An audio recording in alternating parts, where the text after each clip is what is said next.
guys, it's been about a week. I'm back from the islands. The cool thing about Thailand is very picturesque. The islands here are beautiful. Postcard. I mean, they make movies at the islands here. The beach with Leo DiCaprio was filmed in Thailand, and James Bond, a couple of different films were, at least pieces were filmed in Thailand. They're postcard pretty, the islands. So enjoyed myself for a week, had a great time back. Some packages arrived while I was gone. One of them I know is the small box. I got a small box and a big box coming from the UK, from Action Slots. This was like my emergency order when I realized I screwed up. This should have the hairpin borders in it, which is cool. The other stuff could be the jumper stuff, the wires in the terminal block, or it could be for my pool table. I'm not sure. We'll find out together. So, a little unboxing, but once again with the Action Slots, this is the small box. I got a big one coming, which is going to be very cool. I'm very excited about. So yeah, that's the wires. I just got everything I need to run some jumpers from the power base to a terminal block, which should be in here somewhere, and then from the terminal block out to various places in the track. I'll probably wind up having more than one jumper. And you know, when you're sitting on an island, you have more wire. I got a couple of different runs of wire. Once again, for one to run, I think the small one is 1 meter 3 feet. That's to run from the power base to the terminal block, distribution block, and then this is to run out to the piece of track. This should be 6 feet, 2 meters, to run out to the track that's being jumped, basically. Small boxes. Not sure where to open it. Looks like there's a little depression there. I can't see the seam of the box. It's all taped up, which is good. It's a good tape job, but makes it challenging to open. Once again, this little rambutan knife is very good at getting in small spaces. You see that seam? That's pretty small. They did a really good job with this package. So it's a small seam, but that rambutan gets underneath there. And I'm cutting cardboard there, not tape or paper. But it cuts through everything. Yeah, connectors. So you need, if you need a couple of things for jumpers, you need wire. You need what's called spade connectors to go onto the tabs underneath the track and to connect to the distribution block. So far so good. We're doing good. This is pretty heavy.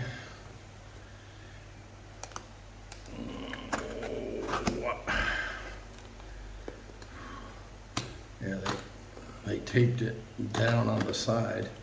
There you go. Now up, yeah, I see it slices right through there.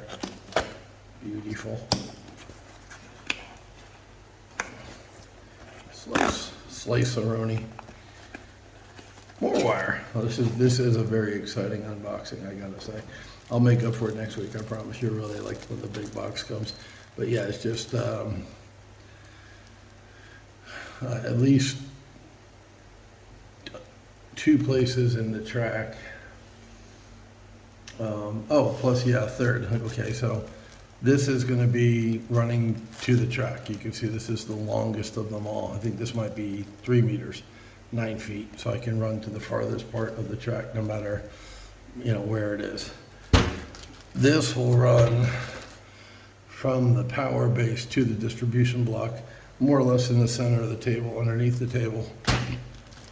This I actually got to run from my power supply instead of using the plug, the chopped off plug, the cannibalized plug. So yeah, I'm going to change the wiring for the power supply.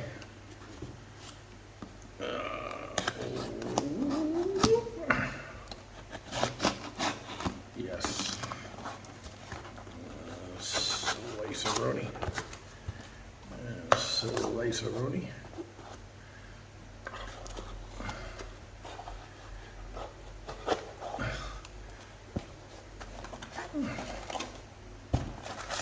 What we got here? This might be a pool table piece. Oh no, flesh colored paint. Okay, cool. To paint the faces of the people sitting in the grandstand. I got this whole bag of people now. And for the unpainted ones, this is the Tamiya. So seeing how to pronounce that. Oh, bubble wrap, you know. I love me some bubble wrap. Okay. I might have to sharpen the rambutan. I've had trouble getting through that bubble wrap. Okay. Yeah, little flesh-colored paint.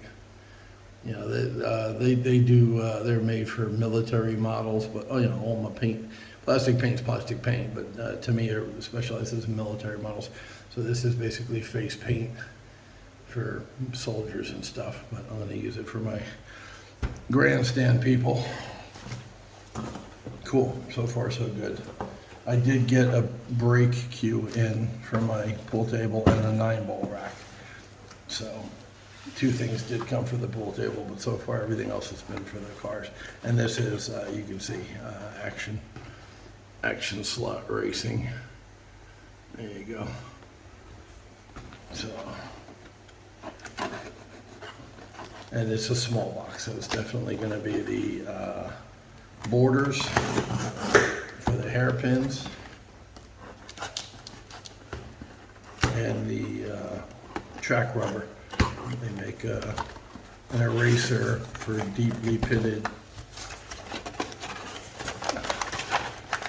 track. Now, this is their standard packaging. It works. I'm not complaining.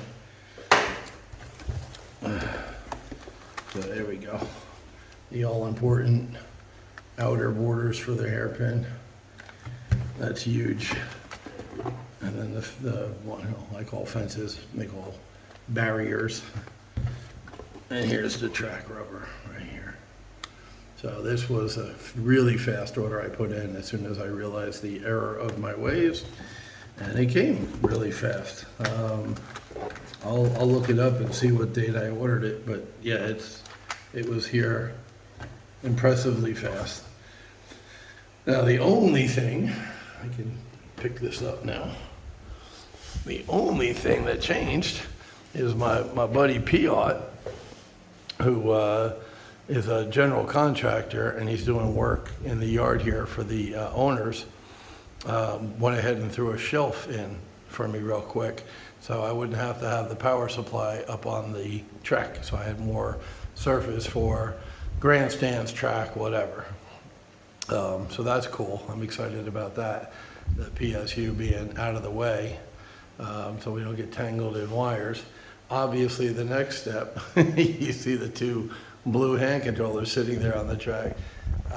Yeah, the next thing is to have some kind of mounting bracket over by the start area for multiple controllers. I am going to go digital at some point and have 6 controllers. So you can run 6 cars on this track. But right now, it's analog, 2 cars, 2 controllers, and they're sitting there on the layout. There's a better way. Not only am I going to go digital, but I'm also going to go wireless, because those wires are definitely in the way. The power supply, PSU people call it, wires were in the way. I was constantly tripping on those, so that was the interim solution. So that's the only thing that's changed with the track. I've been away for a week. However, while I was sitting there on the beach working on my beautiful tan, I decided to dedicate this room solely to the racetrack.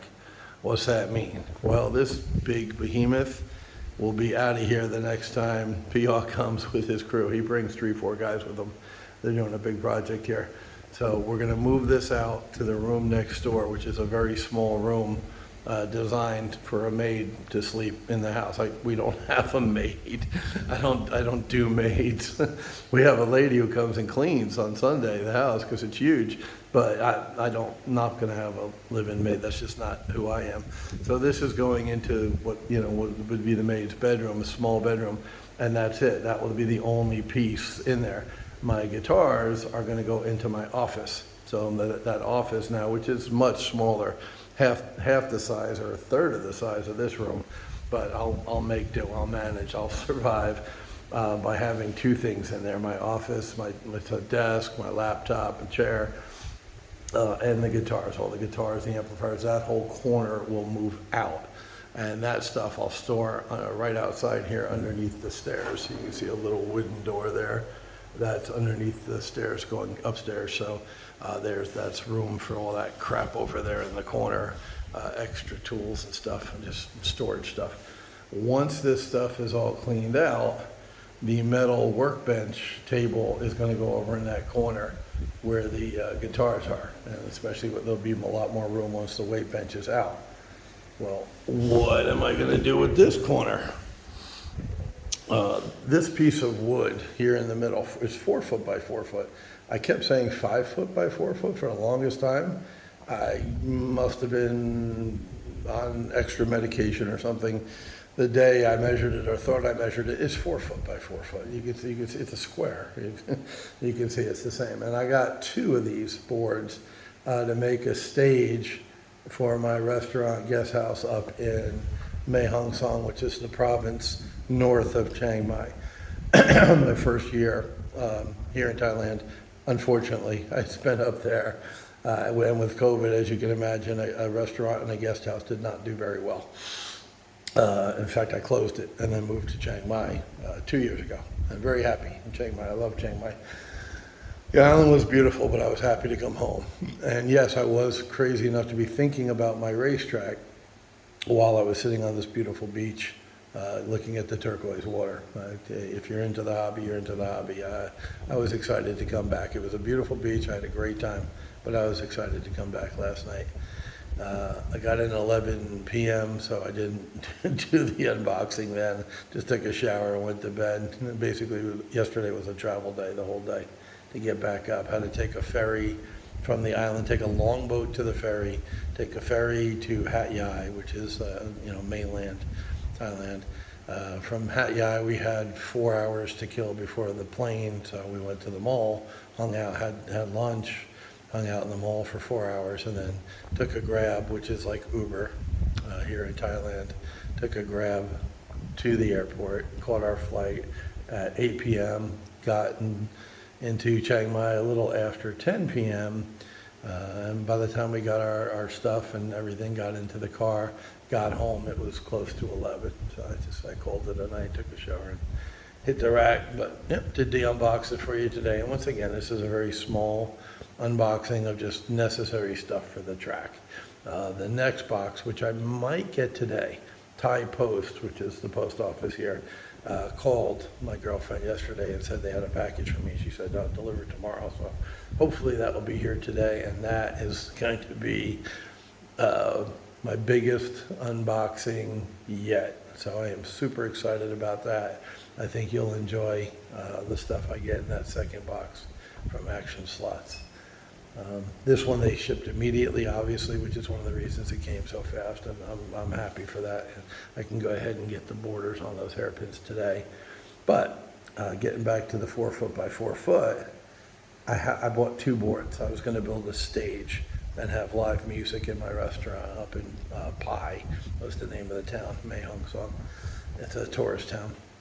And that's sitting out in the garage. I have another 4 foot by 4 foot MDF board, identical to this, sitting outside.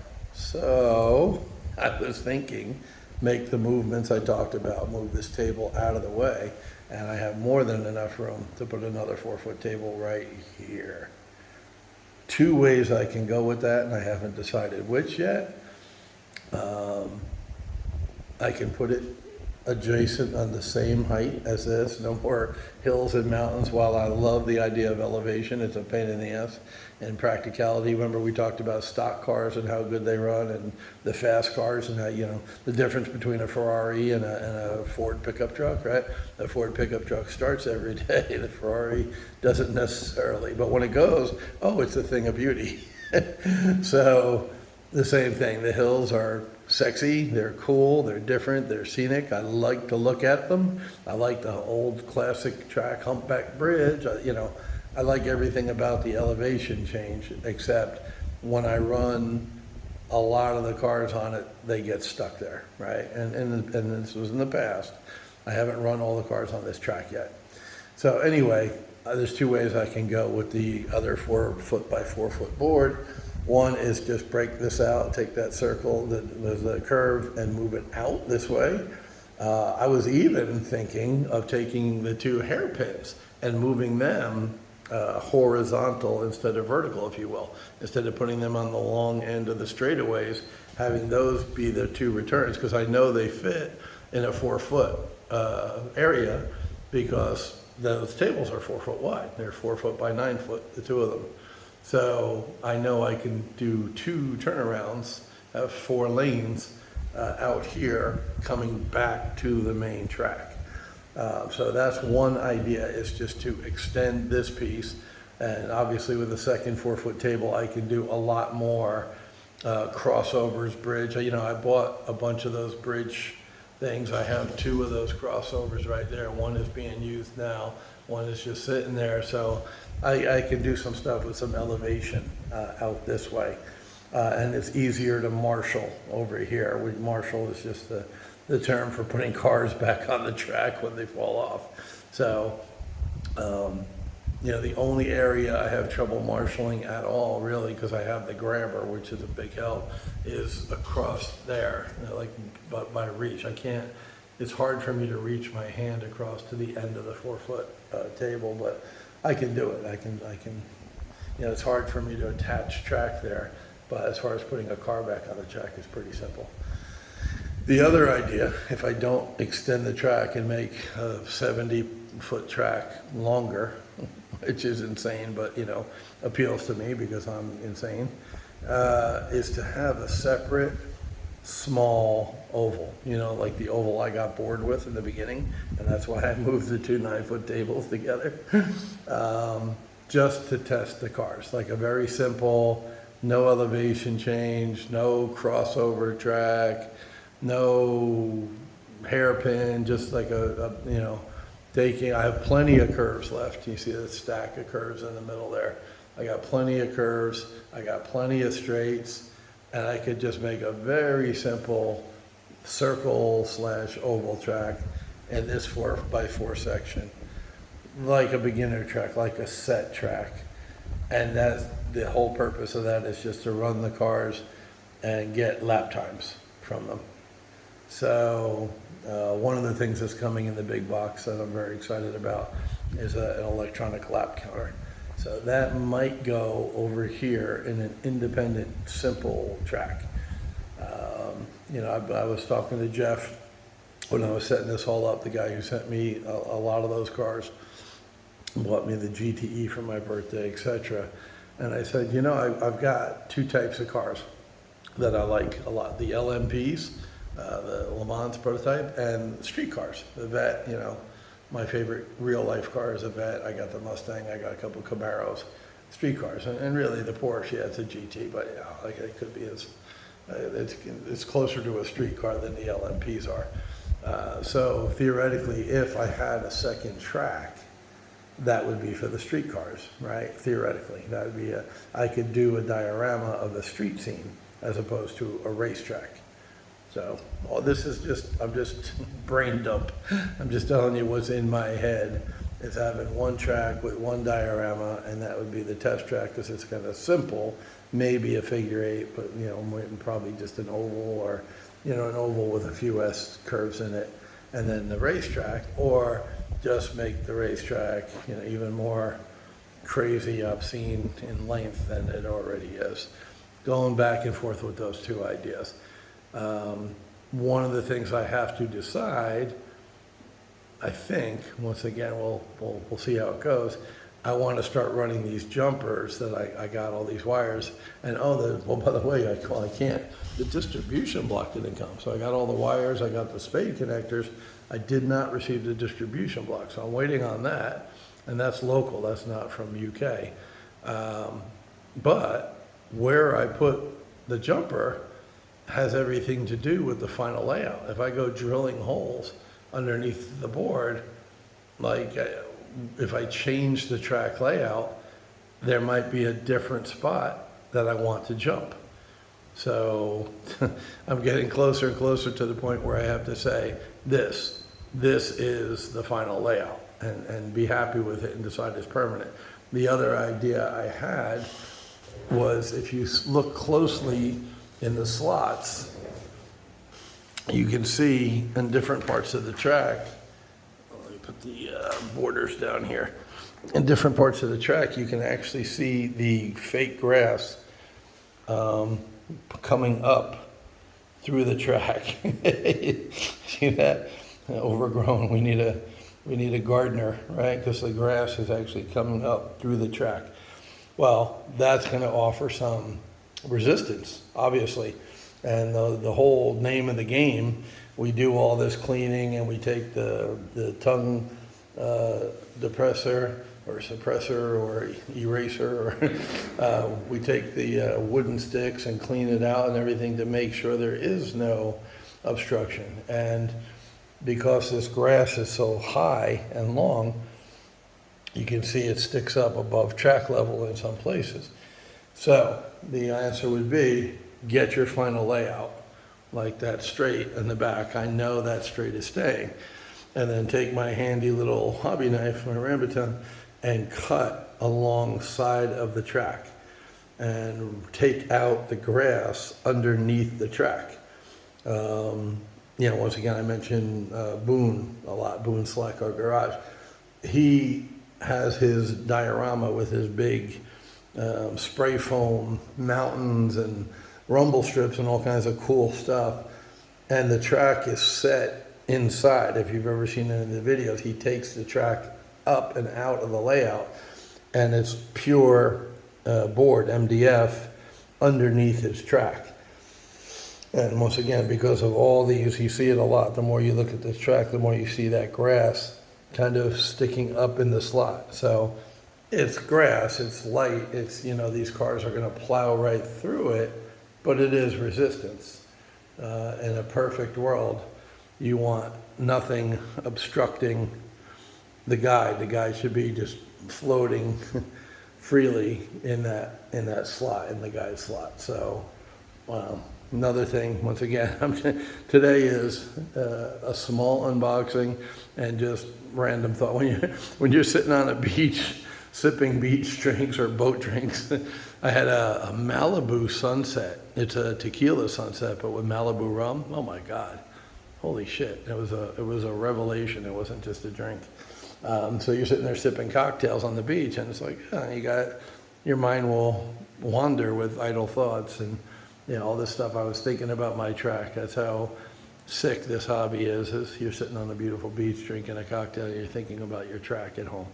So anyway, I'll cut it short here, 23 minutes, that's it, we're done. And the next video will be the big unboxing, which I am super, super excited about. It's going to be the unboxing to end all unboxings, so that should be coming up in the next few days. Hopefully, I'll tell you what, if I get it today, I'll shoot it today, if the Thai Post brings that box today. And got to figure out the layout. I can mount the distribution block more or less in the center. Here's where the two 9-foot tables come together. So I could put the distribution block like right here, kind of dead center. That will be all right once it comes.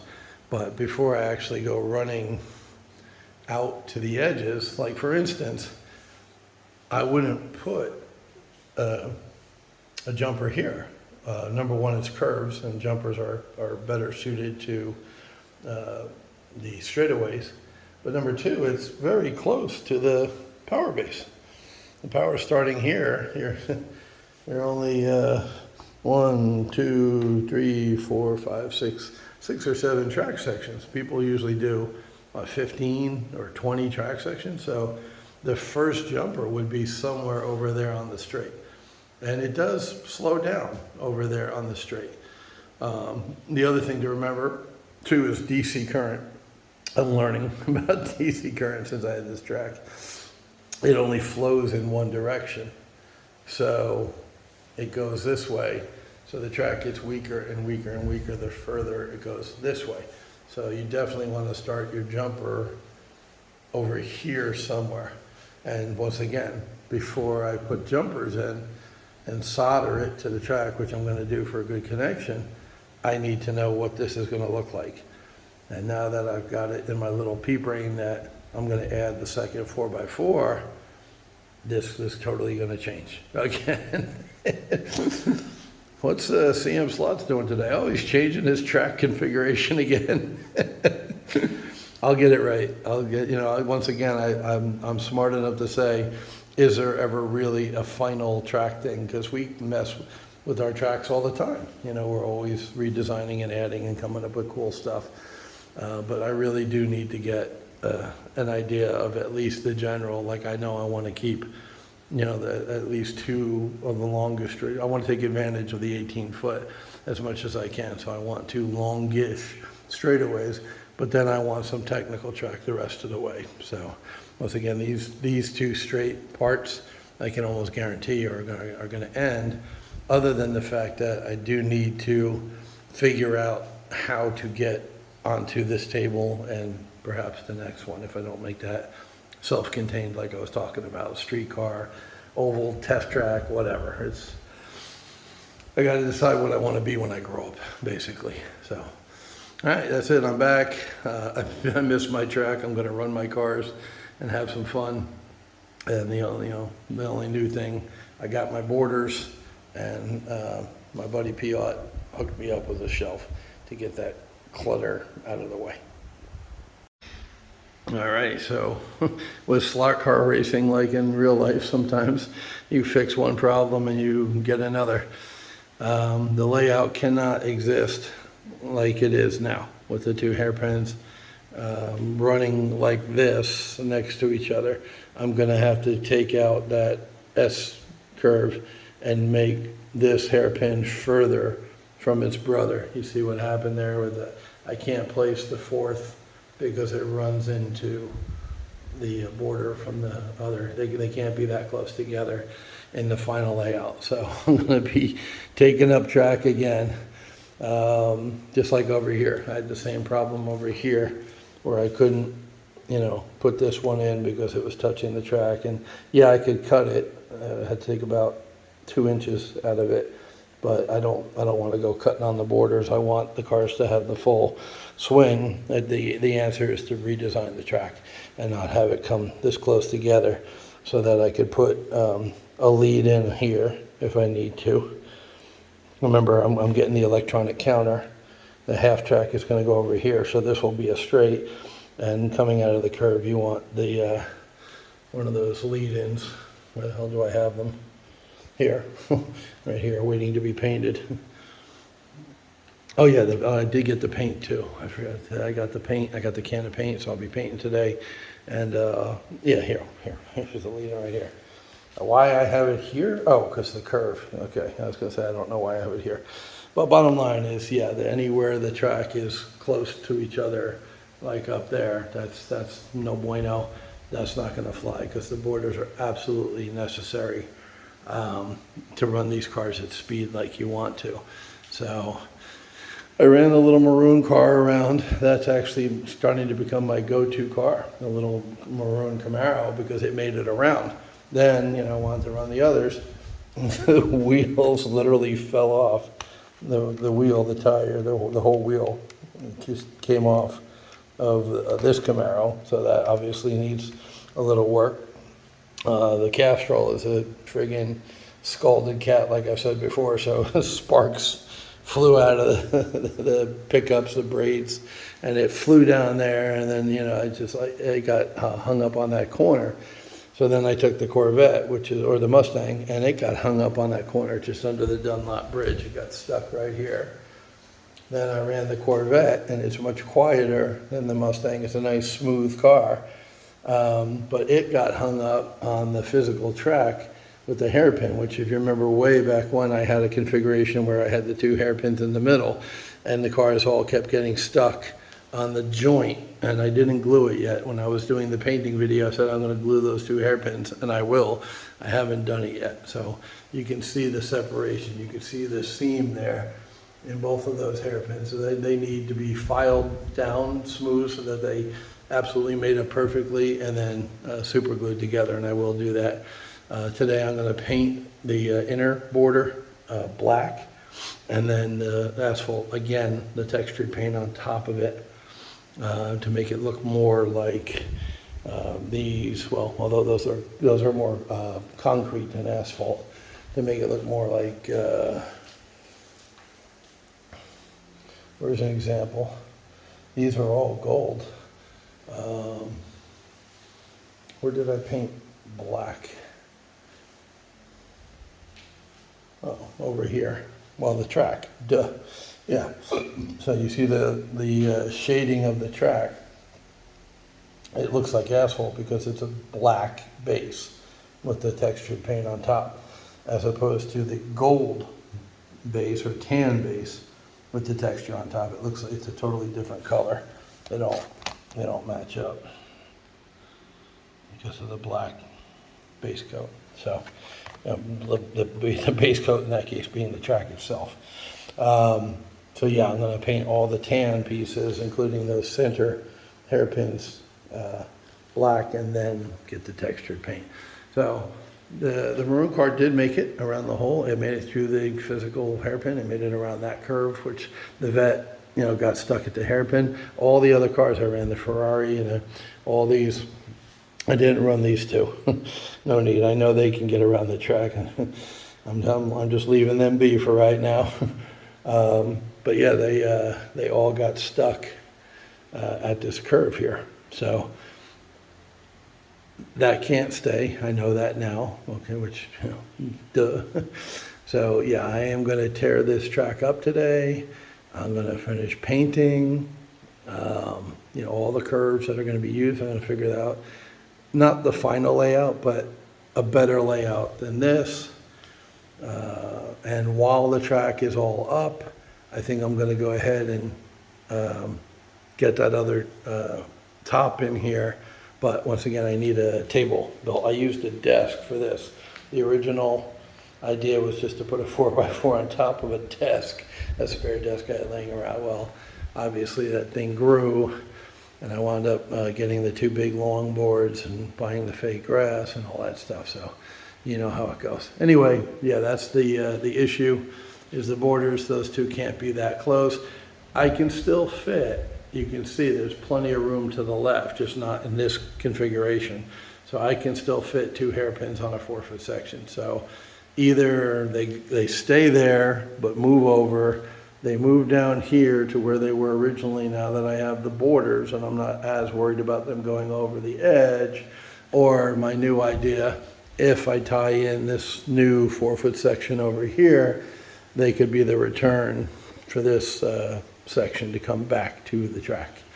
So, and I could break them up too. I could separate them and put 1 hairpin down here and leave 1 hairpin here on the main track, whatever. Well, once again, I got some thinking to do. I got some planning to do. I did come up with something in the universe, right? Not the race car world, but in real life. There's this thing called the 80-20 rule, and it applies to business. It applies to investing a lot of stuff. The 80-20 rule, there's a book written about it. It's based on an Italian guy, Perito, from the, 17th century or something like that, where he found out like 80% of the people do 20% of the work and 20% of the people do 80% of the work, or 20% of the people have 80% of the wealth and 80% of the people have 20% of the wealth, blah, blah, blah. It's a principle, and it applies to an awful lot of things. Not everything, but a lot of things. So I'm thinking, okay, that's a good balance. If I do 80% track and 20% scenery. So once I figure out whether I'm going to put the extra board in, and it's going to be part of this track, I'm putting in the extra board, but is it going to be independent or is it going to be part of this layout? If it's part of this layout, then I know I've got 8 foot by 4 foot and 18 foot by 4 foot. And I can do some calculations and figure out what exactly that square footage is and take 20% of it and know that I want to use about 20% of my layout for scenery, for people, grandstands, pits, blah, blah, blah. And 80% will be track. Because, at the end of the day, once again, I said in the video before I left a week ago, you want to run the cars. That's the main thing, right? Don't lose track of the main thing, which is I want to come in here, crank up my PSU, put a car or 2 cars on the track and run it, right? So that's what the 80% comes from, is most of the footprint, the space, will be used for track. And I just, once again, got to make sure I factor in the borders when I lay the track out. I can't just lay the track out anymore. I got to put the borders. And cutting the grass idea, thinking about making the track sit down onto the MDF just to clear the obstruction. So, like I said before, it went a lot of work. I actually got quite a bit of work to do on this thing. And that is work, putting it together, taking it apart, painting it. But I love to run the cars on it, so to me it's all worth it. So, yep, that can't stay. That's got to move. So it's time for me to tear it down again. Hong Kong Raceway, King Kong Raceway, whatever, the Jeff Kirk Raceway with all the straights has only lived for a week and a half or so. I gotta reconfigure it now that those borders came in, and I'm not done ordering yet. I do not have more borders, hairpin borders for that curve, and really this curve. I stole one because it didn't fit down there, but this needs its own, and this needs its own. So I still need another 8 borders for hairpins. And if they have another hairpin for center, which they only had the chicane, and I explained the problem with the chicane is you can't use that extension pack independent like this, because the hairpins in that set don't have the stock tabs that a regular piece of track does. It doesn't have the rectangular tab. You see how every piece of track has 2 tabs? Not the chicanes. They only have 1 tab and 1 pin. So the only track those hairpins can go into is the chicanes. You're forced to use those 2 straights, and sometimes you don't want to use a straight. So I'm never ordering that again. I'm not using the jump, obviously. I might put it on a straight and try it just to see whatever. I'm not going to jump the Nighthawk or the GTE, but I might take one of the stock cars, a Mustang or something, and jump on a straight just to see how it works or whatever. But I doubt I'll use that in the final layout. But yeah, any hairpins that I buy in the future just to do the tight turns like this, they're really good for being able to put more track on the footprint. They'll just be regular ones like this, so I could use everywhere on the track, give me the flexibility to use everywhere. So that's it. I just wanted to do a quick addendum. Quick addendum turned into 11 minutes. Jesus Christ. I need to go back to the beach and relax some more.